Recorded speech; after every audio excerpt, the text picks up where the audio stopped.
A paz do Senhor para os irmãos. Estamos aqui mais uma vez para trazer uma lição da escola dominical, resumida, é claro. Desta feita vamos falar sobre a lição 5, 2 de agosto de 2020, cujo título é Enfrentando Gigantes, Conquistando Vitórias. Mas antes de começarmos, vamos orar para que Deus possa nos orientar nessa manhã. Poderoso Deus e eterno Pai, em nome de Jesus, pedimos graça nessa manhã, Senhor meu Deus, pedimos sabedoria para ministrarmos a respeito da Tua palavra, Senhor meu Deus. Nós sabemos que é o Espírito Santo quem dirige todas as coisas concernentes ao Teu reino, Senhor meu Deus, aqui na terra. Pai, em nome de Jesus, nos direcione agora e que tudo o que for feito seja feito para a honra e glória do nome do Senhor Jesus. É o que te pedimos e te agradecemos. Amém. Bom, essa é mais uma lição que trata de vitória em meio também à crise, porque as lições anteriores apresentavam um cenário de crise e apresentavam o escape de Deus em meio a essa crise.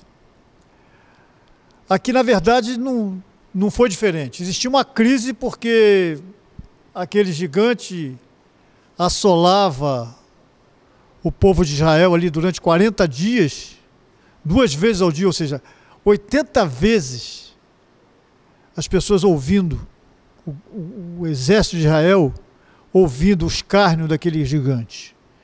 E era uma crise porque ninguém conseguia combater, duelar com ele. Então gerou-se uma crise justamente contra os filisteus. Saul estava vamos dizer assim, recém-possado, não, já estava um bom tempo no reinado, mas não tinha como vencer aquele gigante. Mas nesse cenário de crise, é um cenário que todos estão voltados para uma possível derrota. Aqueles que têm uma visão diferente do poder de Deus, geralmente sai vencedor. Geralmente se sobressai na crise. E então nós vamos começar essa lição de hoje falando sobre esse título: Enfrentando Gigantes, Conquistando Vitória. É certo que todos nós enfrentamos situações difíceis, situações adversas, que podemos reputar como gigantes em nossa caminhada, gigantes que se apresentam em nossas caminhadas. Eles estão sempre por aí. O gigante te humilha, o gigante te enfraquece, age com você de maneira insolente, ameaça você, te afronta. Os gigantes estão sempre aí, não só para os servos de Deus, para os que não são servos de Deus, mas também para os servos de Deus. Davi era um servo de Deus. E isso não fazia dele uma pessoa que não tivesse que enfrentar um gigante. Então, o fato de você estar na igreja também não significa dizer, o fato de você ser convertido, estar na igreja não significa dizer que você não tenha que enfrentar adversidades que possam ser denominadas de gigantes, né? Os gigantes, eles aparecem na nossa vida, na vida de todo mundo, como circunstâncias.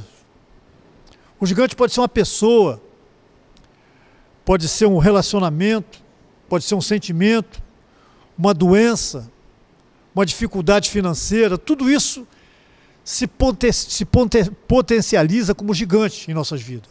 E pode, porque existem pessoas que encaram circunstâncias que a fazem menor que a circunstância. Então as circunstâncias se tornam gigantes, porque na verdade o gigante é tudo aquilo que nós vemos ou reputamos como maior que nós.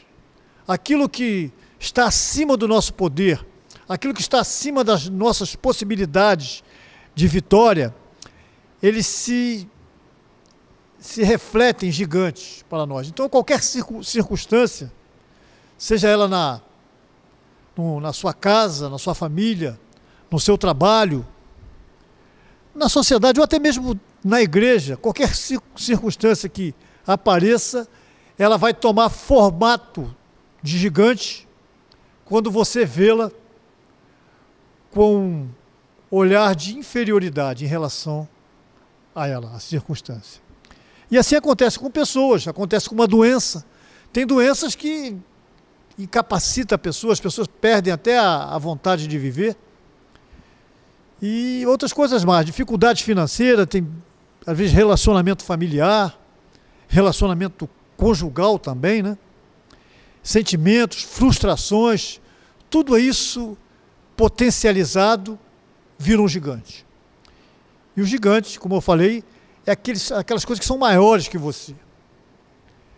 E eles estão aí, como eu falei, e nós vamos começar então a nossa lição, né, falando desse gigante, mas também com uma atenção ao texto áureo, que diz o seguinte: porém todos os homens de Israel, vendo aquele homem, fugiam diante dele, e temiam grandemente. Interessante esse texto áureo, que diz que todos os homens de Israel, todos, aí inclui-se o exército chefiado por Abner, inclui-se os 3 irmãos de Davi que estavam alistados, inclui-se toda a população de Israel, e inclui-se nisso aí também o próprio rei de Israel, Saul. Agora, todos temiam, fugiam de diante dele, temiam, e tem um detalhe: todos viam aquele gigante de uma forma. Todos viam pelo que a aparência lhes deixava ver. Um gigante de 3 metros de altura, usando uma super armadura, desafiando um povo que se considerava inferior fisicamente e até mesmo numa possibilidade de duelo. Interessante que a Bíblia, quando vai se referir a Saul, quando começa o chamado de Saul, a Bíblia, lá no capítulo 9 de 1 Samuel, diz que Saul era um homem alto, forte, chama ele de bonito, né, belo, e diz que ele era tão alto que o mais alto de Israel batia no ombro dele, ou seja, o cara tinha aí aproximadamente 2,20 m, talvez era um cara muito alto. Mas com toda essa altura que Saul tinha, não chegava perto da altura do Golias. Então o Saul também se sentia incapacitado, tanto é que ele oferecia lá isenção de impostos, ele oferecia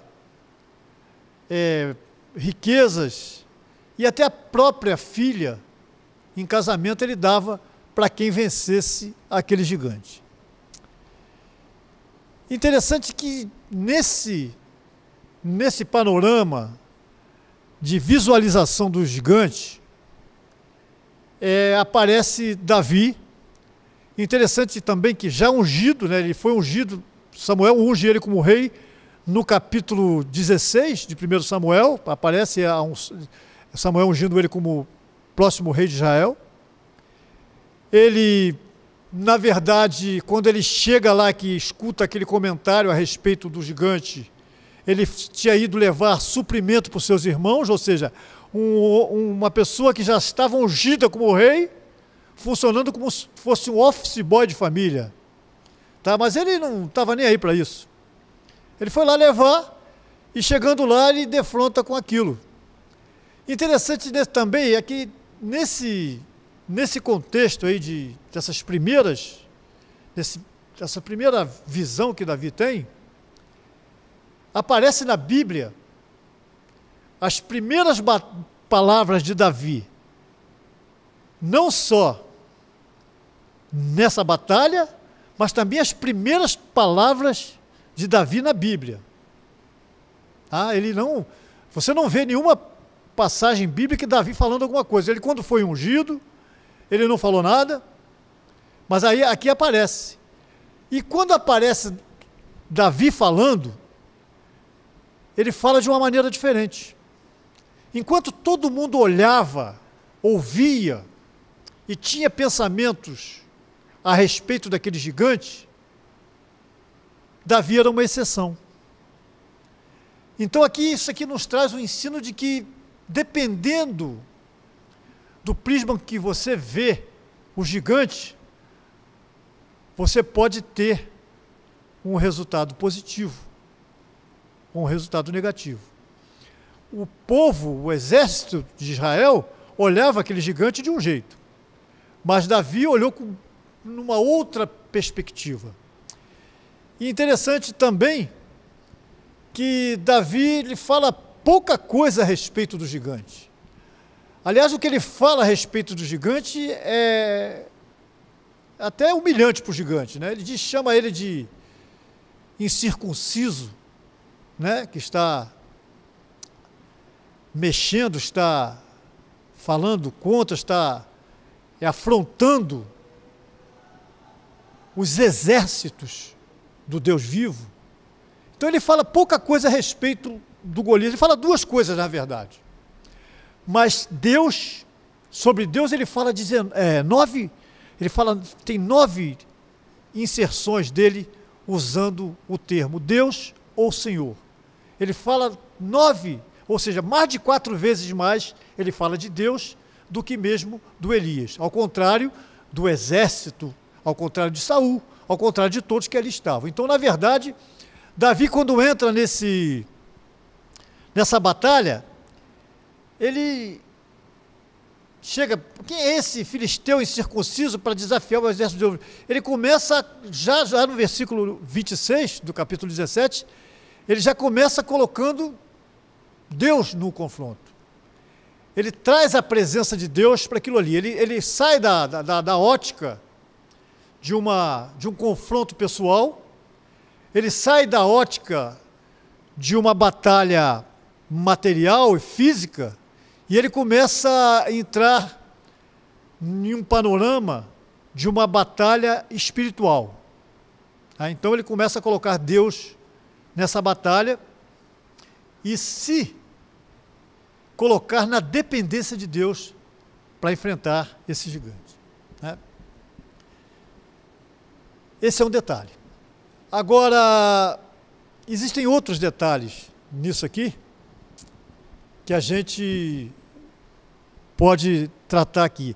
Quando ele chega para Saul e diz que ele matou um leão e matou um urso, é interessante que ele fala para Saul o seguinte: se eu matei um leão e um urso, posso matar também esse gigante filisteu. Mas ele diz, da mesma forma que o Senhor me deu a vitória, me permitiu matar um leão e um urso, desta mesma forma o Senhor vai permitir que eu mate esse gigante filisteu. Então, na verdade, a confiança de Davi estava completamente voltada para Deus, diferentemente dos demais que ali estavam. Então, isso aí, na verdade, vamos dizer, tem uma relevância tremenda e primordial nesse texto que fala dessa batalha. Uma coisa interessante também aqui que nós vemos, né, é o que assolava ali. Todos estavam assolados por mim, estava afrontado. Qual era o sentimento que prevalecia ali naquela batalha ali? O sentimento que prevalecia era o sentimento de medo. Todo mundo tinha medo. Todo mundo tinha medo. E medo é um negócio interessante que ele não respeita idade. O medo ele afronta crianças, afronta jovens, fortes, homens, feitos, afronta velhos, idosos. O medo ele não tem nada a ver com raça. Ele ataca negros, brancos, índios, pardos, não tem esse negócio de preconceito racial para o medo. Ele assola qualquer um. Também não tem classe social para medo. O medo acontece com rico, acontece com pobre, com miserável, com tudo. Não tem classe social, não tem doutor, nem analfabeto, pode ser a classe social que for. O medo está presente.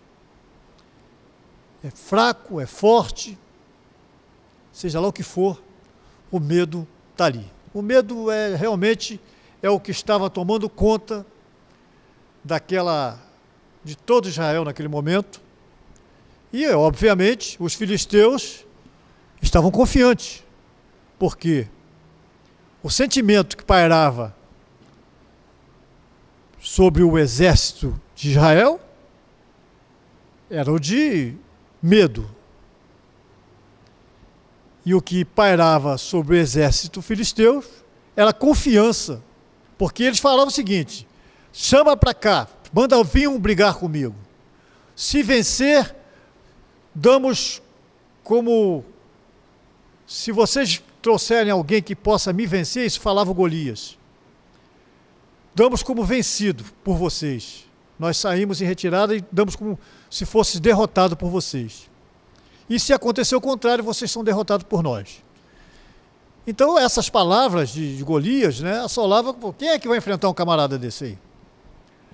Aí aparece, nesse cenário, aparece Davi, para fazer isso.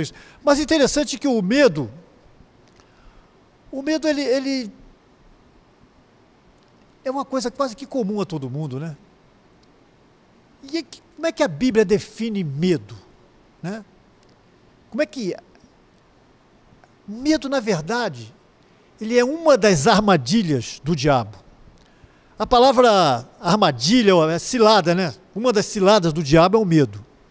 O diabo procura colocar medo na gente. E isso é uma cilada. A palavra cilada no original grego é metodeia, que é uma palavra composta de duas outras palavras, metá e rodós. O medo, na verdade, é uma cilada do diabo. Então,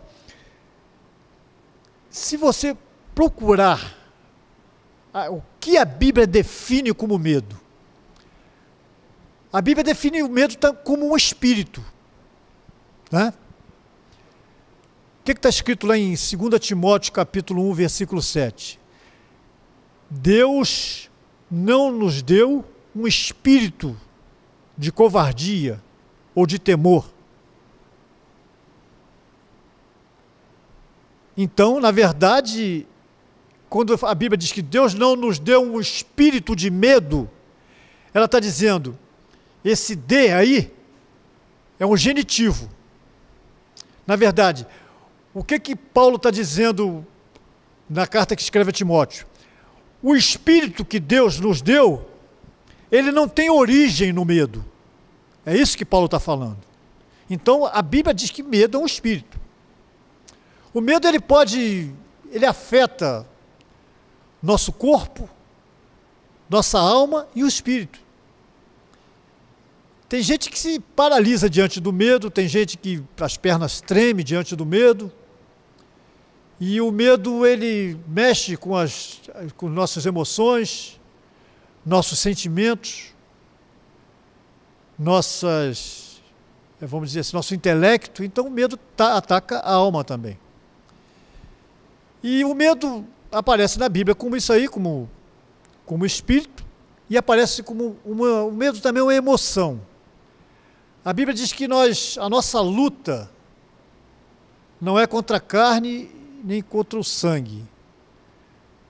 Então nós não devemos lutar contra a carne e contra o sangue. Nossa luta é contra as potestades. O nosso inimigo, ele não é os nossos co-irmãos, nossos irmãos. Nossos inimigos são inimigos espirituais. Então, quando se trata de inimigos espirituais, envolve emoção. Então, a Bíblia também chama esse medo de uma emoção forte, negativa, né? A Bíblia também chama o medo de uma arma. Em Isaías 54:17 diz que nenhuma arma forjada contra ti prosperará. Mas quando Isaías fala desse contexto de nenhuma arma forjada, ele inclui nesta arma o medo que o povo de Israel estava tendo. Então ele cita essa profecia para o povo de Israel, dizendo que a partir daquilo ali, o povo não teria mais medo, esse sentimento de medo.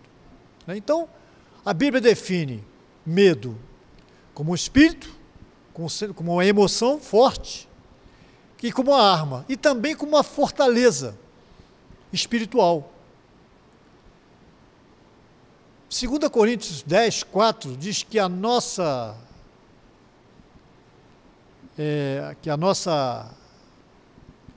batalha... Caiu a caneta aqui. Que as armas de nossa milícia não são carnais, mas espirituais em Deus para destruir fortaleza. A palavra fortaleza aí, do grego okuroma, é aquilo que entende-se o seguinte: a fortaleza ela funciona de duas formas, para impedir que quem está fora entre nela e para impedir que quem está dentro dela saia dela. Então, na verdade, quando a Bíblia classifica o medo como uma fortaleza, está dizendo assim, é uma fortaleza espiritual, que o diabo detém sobre você, para que você não progrida, você não vá à frente. Então, esse medo que tanto se falou ali durante esse confronto, nada mais é do que uma fortaleza espiritual. Ou seja, é alguma coisa que o diabo colocava para impedir que as pessoas dessem um passo à frente para a destruição daquele gigante. E essa fortaleza, a Bíblia diz o quê? Que as armas de nossa milícia não são carnais, mas espirituais em Deus para destruir fortaleza. Aí nesse panorama que está aí de armas carnais, de lança, de escudos, espada, armaduras, Davi aparece com a arma espiritual. Ele já começa de cara dizendo que, enquanto todo mundo está olhando o gigante de baixo para cima, se rendendo, quase que pedindo, tomando bênção, se ajoelhando diante daquele gigante, Davi fala: quem é esse filisteu, esse incircunciso, para afrontar os exércitos do Deus vivo? Olha que eu falei aqui o quê? Que as armas de nossa milícia não são carnais, mas espirituais em Deus, para destruir fortaleza, anulando todo o sofisma. O que vem a ser sofisma? É um falso ensino, é uma falsa impressão daquilo, uma ideia falsa a respeito da verdade dos fatos. Então, ele diz, anulando todo o sofisma. Então, quando eu digo para você que as armas utilizadas por Davi foram armas espirituais, e o texto bíblico diz que para combater esse medo não é com arma carnal, mas espirituais para destruir fortaleza, e Davi chega para esse gigante e diz: quem é esse filisteu incircunciso para afrontar os exércitos de Deus? Davi está se referindo a mais de um exército de Deus. Ele está se referindo ao exército visível e o exército invisível. Ele está se referindo ao exército de homens armados que perfilavam ali sob o comando de Abner. Está se referindo ao exército de Deus, que era o exército espiritual. Os exércitos que aparecem com anjos, com carros de fogo, como apareceu lá com Eliseu e Geazi. Então Davi já está em outra atmosfera. Enquanto Saul está vendo: você é muito moço, e ele é um cara experimentado em guerra. No versículo 33 você vai ver a conversa de Saul, ilustra mesmo a diferença de perspectiva. Saul tinha a perspectiva de vencer de que só poderia ser vencido aquele gigante com um homem de guerra. E ele era um homem de guerra, mas estava lá sentado, não quis entrar na parada. Mas Davi via com outra perspectiva. Então a perspectiva que nós olhamos para o gigante vai fazer toda a diferença do resultado dessa luta. E Davi, ele continua, ele fala, ele usa quando ele conta aquela história para o Saul, ele está visivelmente contando com um exército espiritual, com outro tipo de exército, não aquele exército que estava ali, formado inclusive pelos irmãos dele. Ele está contando com outro tipo de exército. Ele está contando com um exército que mexe na gravidade. Ele está contando com um exército que direciona a pedra de uma funda para bater num lugar específico, fatal. Ele está contando com um exército de forças que consegue dar uma velocidade maior a uma pedra ao ponto de impactar um homem com, creio eu, com quase 200 quilos, porque pelo tamanho e pela força que ele tinha. Ele está contando com outro tipo de exército, com outro tipo de arma. E é esse tipo de arma que nós somos convidados a usar nas batalhas em que temos que enfrentar, inclusive contra até essa pandemia que está aí. A nossa milícia não tem que ser carnal, as armas de nossa milícia não pode ser carnal, ela tem que ser espiritual, tem que ser com oração, tem que ser com jejum, tem que ser com palavra, tem que ser com palavras asseverando o poder de Deus, contando com o poder de Deus, porque a Bíblia diz que o mal vem para a chuva, vem o sol, a chuva vem para o ímpio e vem para o justo. Agora, com o justo, a história é outra. Jesus fala o quê? Aqueles que ouvem as minhas palavras e as põem em prática, compará-lo-ei ao prudente construtor que construiu a sua casa sobre a rocha. Mas ele diz, aquele porém que ouve as minhas palavras e não as cumpre, compará-lo-ei ao construtor insensato que construiu a sua casa sobre a areia. Então, na verdade, não existe diferença do que vai impactar o mundo, o crente e o não crente. A diferença existe que, para o crente, tem a segurança de Deus. Quando a Bíblia vai falar que aqueles que ouvem a palavra e cumprem, ela diz que a chuva, as torrentes vão bater, o vento vai bater e a casa não vai cair. Mas quando ela está tratando daquele insensato, ela diz que a casa caiu. Então não existe essa diferença do que vai acontecer, das intempéries, a pandemia vem para todo mundo. Mas a Bíblia diz que o anjo do Senhor acampa ao redor daqueles que o temem e os livra. Então eu tenho que confiar. Se é a palavra de Deus, eu tenho que confiar.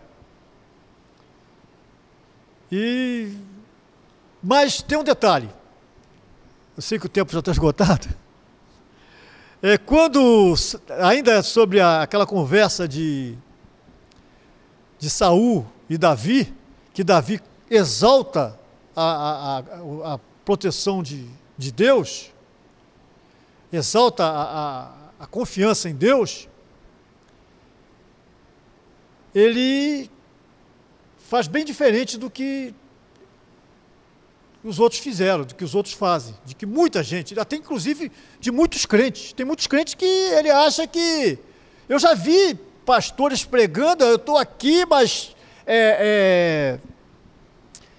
eu sei o esforço que eu fiz, e Deuteronômio 8 fala exatamente o contrário, se tiverem aumentado as tuas vacas, as tuas ovelhas, se aumentou o seu ouro, sua prata, se multiplicar, não se eleve o seu coração, e não se esqueça de que o Senhor que te deu tudo. E diz lá no Deuteronômio 8, 13 e 14, no 17 diz, não digas que em teu coração que a minha força, o meu braço, e a força do meu braço, me adquiriram este poder, porque na verdade foi Deus que fez isso tudo. Então, um dos segredos que nós detectamos aqui é atribuir a Deus aquilo que Deus faz. Porque tem gente que desconhece, e a Bíblia em Provérbios também fala isso. O Provérbio diz o seguinte, Confia no Senhor, Provérbios 3,5. No Senhor de todo o seu coração, e não te estribes no teu próprio entendimento. E diz mais, reconheça, Provérbios 3,6, reconheça o Senhor em todos os teus caminhos, e Ele endireitará a sua vereda. Para terminar, eu quero dizer uma coisa para vocês. Estamos numa crise? Sim. Mas o que vai fazer a diferença é a perspectiva de cada um. Quando Moisés mandou aqueles espias, todos aqueles espias viram gigantes, viam cidades fortificadas, mas ali tinha dois que tinha perspectiva diferente. Não, pode ter gigante, pode ter cidades fortificadas, mas tem coisa boa lá. E eu confio no Deus que nos trouxe até aqui. Josué e Caleb tinham a mesma visão que Davi tinha. Portanto, eles saíram vencedores, assim como Davi saiu vencedor diante de Golias. Então, meus irmãos, já estou com o tempo esgotado, mas fica essa lição para nós.